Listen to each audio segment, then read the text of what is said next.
বিসমিল্লাহির রহমানির রহিম রব্বি ইশরাহ লি সাদরি ওয়া ইয়াসসির লি আমরি ওয়াহলুল উকদাতাম মিন লিসানি ইয়াফকাহু কওলি। প্রিয় শিক্ষার্থী বন্ধুরা, আমি মোহাম্মদ মানিক রতন আবারও হাজির হয়ে গেলাম ইজি ইংলিশ ফার্স্ট পেপার বই থেকে। আমরা ইউনিট 10 লেসন 3 এর অর্থাৎ 4 এর বি এর জহির রায়হানের গল্পের মাল্টিপল চয়েস কোয়েশ্চেনের সেট 3 এবং সেট 4 নাম্বার মানে প্রশ্নের সলিউশন নিয়ে। সো কলিজার ভাই যারা এখন আমাদের লেখা ইজি ইংলিশ ফার্স্ট পেপার বইটা সংগ্রহ করেন নাই, অতি দ্রুত আমাদের লেখা ইজি ইংলিশ ফার্স্ট পেপার বইটা সংগ্রহ করুন, কারণ বাংলাদেশে আমরা প্রথম সম্পূর্ণ বই ডিজিটাল সহায়ক আকারে বাজারে নিয়ে আসছি, যেখানে আপনি বইয়ের সাথে একজন শিক্ষককে ফ্রি পেয়ে যাবেন। অর্থাৎ আমরা আপনার সাথে 24/7 থাকবো। কিভাবে? আমাদের প্রত্যেকটা লেসন ভিত্তিক প্রত্যেকটা টপিকে কি থাকবে, কিউআর কোড দেওয়া থাকবে, যে কিউআর কোড স্ক্যান করার সাথে সাথে আমাদের অভিজ্ঞ শিক্ষক মণ্ডলী হাজির হয়ে যাবে আপনার সমস্যার সমাধান করার জন্য। যেরকম দেখেন এখানে একটা কিউআর কোড দেওয়া আছে মাল্টিপল চয়েস কোয়েশ্চেনের জন্য। আনফর্চুনেটলি এটা কিন্তু কিউআর কোড স্ক্যান করলে আপনি আমাদেরকে পাবেন না, বাট আমাদের লেখা ইজি ইংলিশ ফার্স্ট পেপার বইটা যদি স্ক্যান করেন সঙ্গে সঙ্গে আপনি আমাদেরকে পেয়ে যাবেন। সো আর দেরি কেন, অতি দ্রুত সংগ্রহ করে ফেলুন আমাদের লেখা ইজি ইংলিশ ফার্স্ট পেপার বইটা। আমরা যদি সেট 3 সলিউশনে চলে যাই তাহলে দেখেন কি দেখতে পাচ্ছি। সলিউশনে গিয়া আমরা দেখতে পাচ্ছি, দেখেন জহির রায়হানের সেট 3 জহির রায়হানের গল্পের থেকে 1 নম্বর প্রশ্নে বলছে Zahir Raihan was born in Dhaka, Feni, Comilla, Sylhet. এটা তো একদম স্পষ্ট করে লেখা আছে Feni. Zahir Raihan was a famous dash, Zahir Raihan একজন বিখ্যাত ড্যাশ ছিলেন, ডক্টর ছিলেন, ফিল্ম মেকার ছিলেন, অ্যাক্টর ছিলেন, প্লেয়ার ছিলেন। অবশ্যই ফিল্ম মেকার ছিলেন, এটা তো বলার অপেক্ষা রাখে না যে ডক্টর অবশ্যই ছিলেন না, অ্যাক্টর ছিলেন না, প্লেয়ারও ছিলেন না, তিনি ছিলেন একজন film maker. Shahidullah Kaiser was his dash, Shahidullah Kaiser তার কি ছিলেন, ফ্রেন্ড ছিলেন, এটা তো অবশ্যই হবে না, ব্রাদার এটাই আনসার, কাজিনও হবে না, আঙ্কলও হবে না। Number D, the historical years mentioned in the passage bear testimony to Zahir Raihan's dash. আচ্ছা, ঐতিহাসিক অনুচ্ছেদে উল্লেখিত ঐতিহাসিক বছরগুলো জহির রায়হানের কি প্রমাণ বহন করে? ইনভলভমেন্ট ইন ফিল্ম ইন্ডাস্ট্রি, এটা না। অ্যাডহারেন্স টু স্ট্রাইক, ধর্মঘটে লেগে থাকা, এটাও ব্যাপার না। সারেন্ডার টু এনিমি, শত্রুর কাছে আত্মসমর্পণ, এটা তো নাই। প্যাট্রিয়টিক ফিলিংস, অর্থাৎ প্যাট্রিয়টিক ফিলিংসটা, কেন প্যাট্রিয়টিক যে ফিলিংস আছে প্যাট্রিয়টিক ফিলিংসটা তিনি আলোচনা করছেন যে তার ভেতরে দেশপ্রেম ছিল। হুইচ অফ দ্য, আচ্ছা এই এস এরকম কিন্তু লেগে থাকবে না আমাদের বইয়ে, এখানে ওই যে টাইপিংয়ে ঝামেলা আছে, বাট আমাদের বইয়ে এগুলো সব ঠিক পাবেন। Which of the following has the closest meaning of the word democratic used in the passage, প্যাসেজের নিচে যে শব্দগুলোর মধ্যে কোন অনুচ্ছেদে অনুযায়ী কোন শব্দটি ডেমোক্রেটিকের সাথে সর্বোত্তম অর্থ? অটোক্রেটিক, স্বৈরতান্ত্রিক। ডেমোক্রেটিকের সাথে তো আর অটোক্রেটিক হতে পারে না, এটা আনসার হবে না। সিভিলিটি, শিষ্টাচার, এটাও না। ললেস, অরাজক, এটাও না। অবশ্যই রিপাবলিকান অর্থাৎ প্রজাতান্ত্রিক, এটা হবে answer Republican.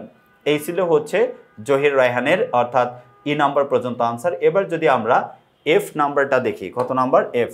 Zahir উইজড for a dash Bangladesh, Zahir বলছে ড্যাশ বাংলাদেশের আকাঙ্ক্ষা করেছিলেন, ফ্রি মুক্ত বাংলাদেশ, এটা সত্যি কথা, এই কথাটাই আনসার হবে ফ্রি। ইম্পেরিয়াস, স্বেচ্ছাচারী, এটাও না। অবশ্যই অটোক্রেটিকের কথা বলেনি কিংবা কমিউনিস্টের কথা বলেনি, অর্থাৎ মুক্ত স্বাধীন এই দেশ চিন্তা করেছিলেন। তারপরেরটা বলছে দেখেন পরের আনসারে গিয়ে, জহির ওয়াজ ইমপ্রিজনড বিকজ, জহিরকে জেলে দেওয়া হয়েছিল বা কারাদণ্ড দেওয়া হয়েছিল। হি depicted the atrocities of Pakistan. He took part in the freedom fight. He was an activist of mass movement. He took part in language movement. তাহলে ল্যাঙ্গুয়েজ মুভমেন্টের জন্য তাকে জেলে পাঠানো হয়েছিল বা কারাদণ্ড দেওয়া হয়েছিল, সবগুলোই তিনি অংশগ্রহণ করেছেন নিচের দুইটা। He took part in the freedom fight, অনেকে এটা দেখেই আনসার দিয়ে ফেলবেন, কিন্তু তাকে কি স্বাধীনতা যুদ্ধ করার জন্য তাকে জেলে দেওয়া হয়েছিল, নাকি ম্যাস মুভমেন্টের জন্য, নাকি ল্যাঙ্গুয়েজ মুভমেন্টের জন্য? অবশ্যই অ্যাকর্ডিং টু দ্য প্যাসেজ আমাদের আনসার হবে language movement.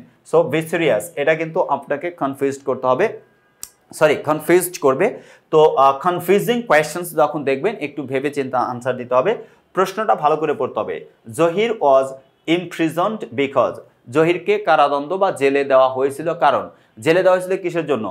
He depicted the atrocities of Pakistan, পাকিস্তানের বিরুদ্ধে যে গণহত্যা কিংবা বর্বরতা, এটার কারণে he took part in the freedom fight, তিনি মুক্তিযুদ্ধে অংশ নিয়েছিলেন, এর জন্য he was an activist of mass movement, গণ আন্দোলনের তিনি একজন কর্মী ছিলেন এর জন্য, নাকি he took part in language movement, ভাষা আন্দোলনে অংশগ্রহণ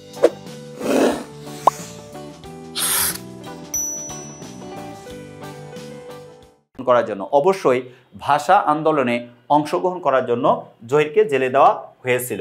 আচ্ছা, এর পরেরটা যদি দেখি আমরা, অর্থাৎ সেট 4 কি লেখা আছে জহির রায়হানের গল্প থেকে, প্রথম প্রশ্নটা আমরা ভালো করে দেখব, তারপর থেকে ইনশাআল্লাহ পড়ে যাব, ঠিক আছে? দেখেন সেট 4 এর এতে বলল what does the expression create world sentiment mean in the passage, অর্থাৎ অনুচ্ছেদে ব্যবহৃত ক্রিয়েট ওয়ার্ল্ড সেন্টিমেন্ট অভিব্যক্তি দ্বারা কি বোঝায়? To make the sympathy of other Nations, অন্য দেশের প্রতি সিম্প্যাথি, অবশ্যই না। To get support of the people of the world for our freedom, আমাদের স্বাধীনতার জন্য পৃথিবীর অন্যান্য মানুষজনের সমর্থন, তার মানে এটাই answer. To gather people of the whole world, পুরো পৃথিবীর মানুষকে একত্রিত করা, এটা তো আনসার হবেই না। To request the people of other country to fight for us, অর্থাৎ পৃথিবীর অন্যান্য দেশের মানুষকে কি করা, রিকোয়েস্ট করে, অনুরোধ করা আমাদের জন্য যুদ্ধ করার জন্য, তার মানে এটাও আনসার হবে না। Number B, and 'tis a pity that this dreamer was missing at such a time when his dream came true. What does his dream came true signify? তার এই যে his dream came true দ্বারা কি বোঝানো হয়েছে? Bangladesh became independent, এটা সত্যি কথা, আনসার এটা হওয়ার সম্ভাবনা অনেক বেশি, টিক চিহ্ন দিয়ে রাখলাম, দেখি এর চেয়ে ভালো কোনো অপশন পাই নাকি। ফ্রিডম অফ স্পিচ ওয়াজ এনশিওরড, এটা তো নাই। At last he found his brother alive, তার ভাইকে জীবিত পেয়ে গেছে, এটাও না। The local collaborations were defeated, এটাও না। তার মানে আনসার বাংলাদেশ became independent, এটাই হবে answer. C number, stop genocide help create, অর্থাৎ স্টপ জেনোসাইড দেশ সৃষ্টিতে সাহায্য করেছিল। World sentiment against our liberation, আমাদের স্বাধীনতার বিরুদ্ধে, মানে পুরো পৃথিবীর যে সেন্টিমেন্ট বা সমর্থন। World rave protesting the liberation war, এটাও না। World sentiment in favour of our liberation, আমাদের স্বাধীনতা যুদ্ধের পক্ষে মতামত দেওয়ার জন্য। World class discouraging our liberation war, তার মানে এটাও না, আনসার হবে 3, অর্থাৎ world sentiment in favour of our liberation war, এই ছিল হচ্ছে সি পর্যন্ত আনসার। এবার ডি নাম্বারে কি বলছে আমরা দেখব, ডি, ই এবং এফ নাম্বারে। ওকে, দেখেন এখানে ডি নাম্বার থেকে শুরু করব। As a film maker Zahir Raihan was endowed with aesthetic talent, নান্দনিক প্রতিভা সম্পন্ন। ভিজুয়াল অ্যাপটিটিউড, ঐচ্ছিক যোগ্যতা সম্পন্ন, না। এখানে পড়ে বুঝতে পারলাম এটা আনসার হবে না, মানে এ নাম্বার 1 নাম্বার আনসার হওয়ার সম্ভাবনা আছে। আর্টিস্টিক আউটলুক, শৈল্পিক দৃষ্টিভঙ্গি, এই বিষয়েও না। তারপরে রিয়েল স্ট্যান্স, বাস্তব দৃষ্টিভঙ্গি, এটাও না। প্রশ্ন পড়ে ভালো করে বুঝতে হবে। অ্যাজ এ ফিল্ম মেকার, একজন চলচ্চিত্র নির্মাতা হিসেবে জহির রায়হান ওয়াজ এন্ডাউড, জহির ভূষিত ছিলেন অ্যাস্থেটিক ট্যালেন্ট, অর্থাৎ নান্দনিক প্রতিভা সম্পন্ন।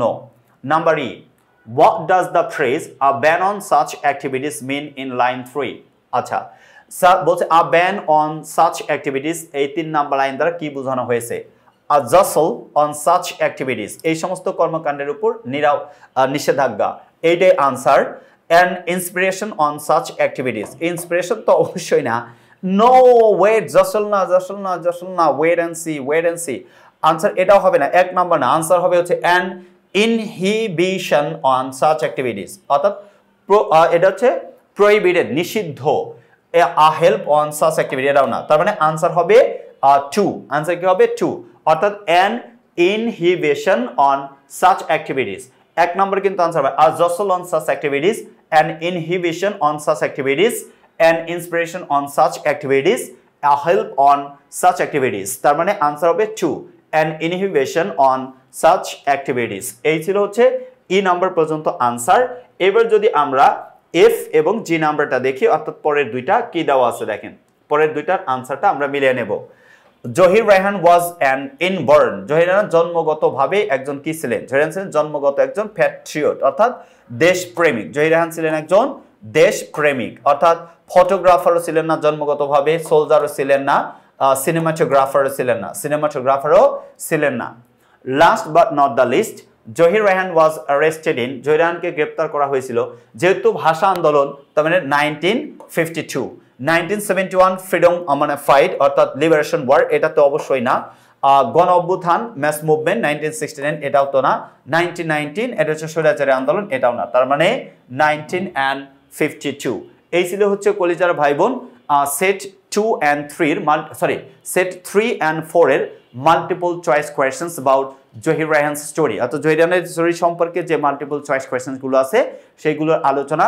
কলিজার ভাই বোন হোপস আপনার সহজে বুঝতে পারছেন। এরকম সহজ করে যদি আপনি প্রত্যেকটা ইউনিটের প্রত্যেকটা লেসনের এমসিকিউ কোয়েশ্চেন আনসার সলিউশন করতে চান, ডেফিনেটলি আমাদের লেখা ইজি ইংলিশ ফার্স্ট পেপার বইটা সংগ্রহ করতে হবে। See you the next episode, till then আল্লাহ হাফেজ, আসসালামু আলাইকুম ওয়া রাহমাতুল্লাহি ওয়া বারাকাতুহু।